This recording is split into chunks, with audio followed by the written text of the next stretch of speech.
all in. We like that. We like this idea. This is going to be very interesting. I can't wait for this one to manifest. That's a 2009 kind of a thing. I wish Robert Wise was still around, the director of The Day the Earth Stood Still. He'd like that. Yeah. This is a particularly good one. We were quite pleased when we saw that. Okay. What about the alleged alien invasion, fake or otherwise, that they're language is still building solid for that. If it were a powers that be kind of thing, they've got to engineer it over a number of years, and so we would expect to see this. On the other hand, if it's actually a preconscious, intuitive, mass collective conscious understanding of it, we would expect to see it build over a number of years before the manifestation. So we can't say either way, but the language is still there. It hasn't gone away. Again, about a 2011. Interesting. All right, what is the language saying about the, I hate to use the word, but that's what they call it, the election? Confusion and maintaining confusion. And really? Confusion on an order of magnitude beyond what we experienced in the year 2000. Oh, the Supreme Court may outdo itself. No, not necessarily that way. Maybe there's, I don't know, maybe there's no election or whatever. Confusion is going to reign around that particular period of time, and it'll take a number of months to work its way through the system, so to speak. Electoral college? Or there's the problem. When we get into things like the election, all the language is hot. Everybody hates Obama or they love him. Everybody hates McCain or they don't. And so we don't really have much in the way of nuance, and therefore we don't get much in the way of detail. We actually end up getting much more detail in our Space Coast Parts entity, which is the one that holds all of the denied information, because there's all kinds of spread there. But within the elections, we just get general trend and any emotive words that come back to an archetype. And the archetype is confusion, but that has to be modified with civil confusion, disorder, disruptions, this kind of thing. So it's not just violence. The big violent. Are we talking about? Well, there again, in the American society, I tend to not take that word too seriously, because you're either really into violence or you're afraid of it, and so the word is always hot. So I have to say that confusion reigns. Whether or not that confusion becomes violent is going to probably be geographic. Okay. I think that brigade being deployed here is just another typical trial balloon to see how the public reacts to it. Yeah.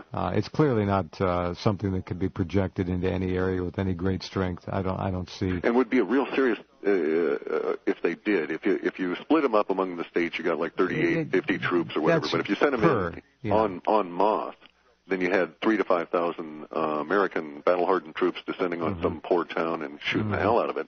That's going to create a big backlash. Right. Big mistake. Yeah. I think the idea of announcing it's here, announcing its purpose, announcing Northcom. Sure. They're just it's a progressive issue of steps, and I think they're making neuro-linguistic programming. That's exactly what it is. It's deconditioning us, desensitizing us to having an active army deployed for civilian control on American soil. Of course it is. Yep, sure, absolutely. In the end, it won't matter. I mean, the idea that the powers that be can sustain the pace against the circumstances that are facing them, it just does not show any possibility of success over the next 3 to 5 years. There's all kinds of conditions that are going to throw their plans out of whack. Their plans at best are, they think themselves to be all powerful, but they're and smart, but they're really just very clever, on the order of monkeys or somebody that can figure out tools but doesn't really understand the basic principles behind them. Having been clever before I was smart, I understand both sides of it. So. I said earlier that your and George's work has actually been borrowed, stolen by a lot of people who have sought to purvey themselves as the people who have come up with the October 7th date. And it's amusing to see that kind of thing. And I guess, you just take it with a grain of salt like we all do in this business and laugh. Yeah. But the bottom line is your work has spawned, not the careers certainly, but given a lot of people in this business, the Internet business, a lot of ground to stand on. And I hope that all of you listening will support Clif and George, because they are the originators. They are the people who have put 10 years into this, and it's halfpasthuman.com. And urbansurvival.com. In urbansurvival.com as well. Back in just a couple.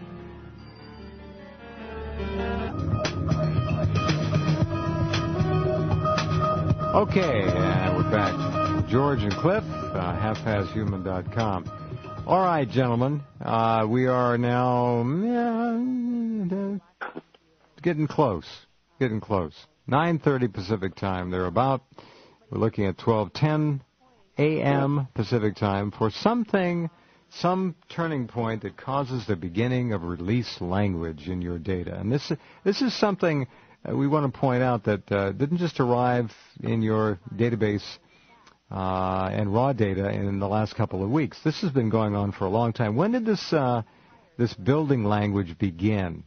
I started in, I think, very early February of this year. That's a long time ago. It's a very long period. We usually see building language lasting for a few weeks. At one point we had some pretty straight-up stuff that lasted for 72 days, and that was pretty exceptional. That was when we first got into the credit crisis, the first 72 days of the crisis after the Fed made a move on September 18th. We thought it would start on the 19th, but it started on the 18th, lasted 72 days up. And that was the longest we'd ever had sustained anything before. Right. Usually it's a few days up, few days down, that kind of thing. So very exceptional what we're headed into. And It's probably going to start in a few hours, so I'm thinking, well, okay, it may start in Asia, it might start in Europe, maybe a futures market will crack, or a major currency will fail, or another bankruptcy will emerge, and then it'll just start cascading from there. We have no way of knowing, no expectation of how rapid or how. The point I want to make, though, release language is not healing or curing or assuaging language at all. It can be au contraire to that. It's the release of emotion that, it's just how terrible, my life is ruined, all my money is gone, I'm going to fling myself out the window. Those are all examples of release language. Right. Yeah. We just had a case tonight, Jeff, where if you look on Drudge, there's a headline, Gunman kills self, 5 kids over financial woes. Yeah. So it's that kind of flavor. I've just been sitting here doodling on a spreadsheet, and the global markets since last Friday have dropped about 5% overall. I have an index that I put up on the Urban Survival site called the Global Index. And this is something that's so obvious to me that I'm shocked that the mainstream media does not have an equivalent. All I did was I equally weighted the British market, the U.S., the Japanese, Hong Kong, France, Germany, and Australia, and made one number out of it so I could see, whether global optimism is going up or going down. And right now it's down a little over 5% in just one trading day. Right. And it was down 5% last week. So globally, things are on the skids, but it's not yet translating until we get through this adjustment period where we flip over into release language. And I would say probably it may be as late as Thursday before it'll be obvious to the masses that we flipped, unless it's a singular event that happens tomorrow.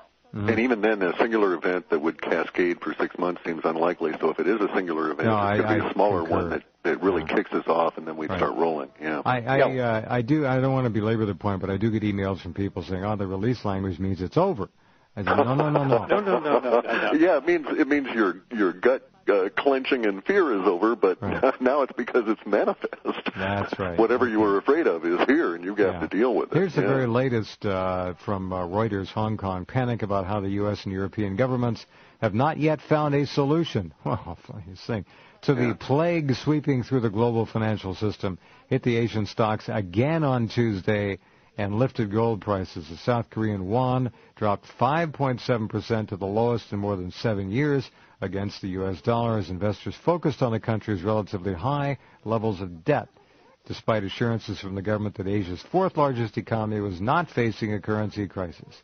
There's an important dynamic about gold here, which is really fascinating to me, because I do trading once in a while for my own account, and that is that the price of gold would have gone up dramatically, except that a lot of the hedge funds are finding that they have to unwind profitable gold positions to cover losses in other areas. So they're selling off a lot of gold, and that's bringing the price down?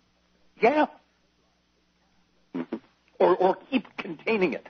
And at the same time, The real powers that be seem to be acquiring gold. The European sales of gold have been extremely light.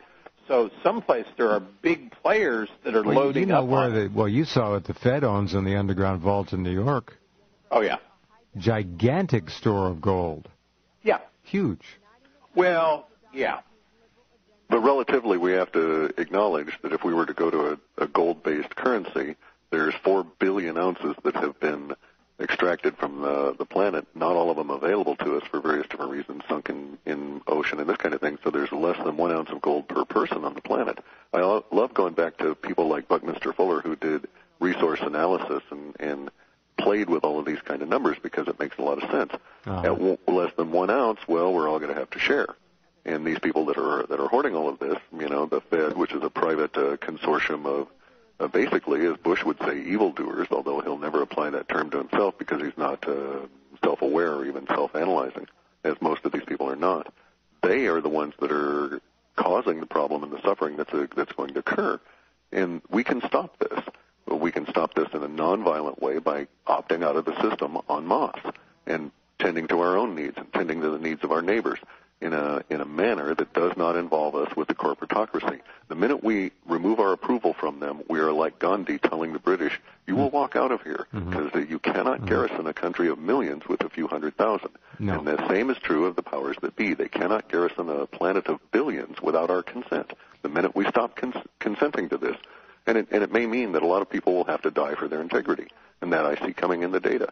Yeah. And that's okay. Death is the exit that we all go through, and you got to get your karma straight. And if it's your time and you decide that that's your integrity, then in my case it'd be like, well, it's worth it.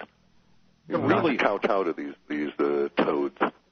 The really hard thing for a lot of people, Jeff, will be awakening to the idea that they have been hypnotized at a very fundamental level.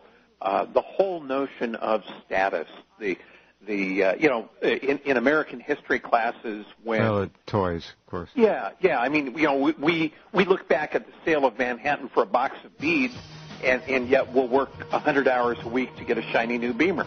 Sure. This is progress. Well, our priorities are so those sparklies. Yeah, just a bunch of sparklies. Gotta have. The way